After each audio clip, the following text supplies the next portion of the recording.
अगला समूह है प्रश्नों का, वो शिवा, विपिन और मनोज तीनों ने ही यीशु मसीह के जो जादुई किस्से हैं उनको लेकर जिज्ञासा करी है। और प्रश्न इस बात पर केंद्रित है कि कैसे उनके जादुओं में कुछ नया हो जाता था हमेशा, और वो नया हम अपने जीवन में कैसे उतार सकते हैं। एक साधारण जादूगर भी तुम्हें जादू दिखाता है तो तुम उसे जादू का कब नाम देते हो? जब समझ में नहीं आया।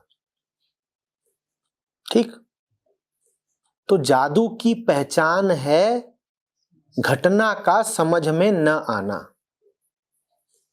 घटना बुद्धि से, तर्क से, युक्ति से, कारण से आगे की होनी चाहिए। तुम कब कहते हो कि बात तुम्हें समझ में आ गई?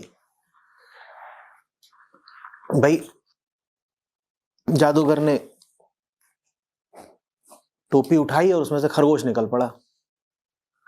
ये जादू तभी तक है जब तक तुम्हें समझ में नहीं आया था कि खरगोश टोपी में आया कहां से।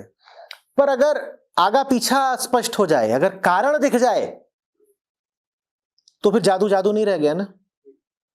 तो जादूगर पूरी कोशिश करेगा कि बात का आगा पीछा तुम्हें समझ में ना आए। आगा पीछा नहीं समझ में आया तो जादू है। ठीक,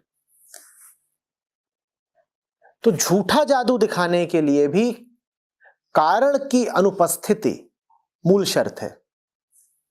यूं ही हो गया, वजह नहीं समझ में आ रही, कैसे हो गया, कहां से हो गया, ये समझ में नहीं आ रहा, तब तुम कहते हो कि जादू है। जादूगर का जादू झूठा है क्योंकि वहां कारण उपस्थित होता है, बस कारण तुमसे छुपा दिया जाता है। कारण तो है,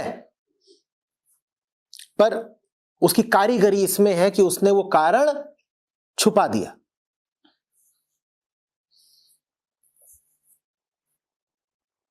अध्यात्म की भाषा में जादू तब है जब कारण वास्तव में हो ही ना। जादूगर का जादू तुम्हें यह भ्रम देता है कि कारण नहीं था, यूं ही हो गया। परमात्मा का जादू तब है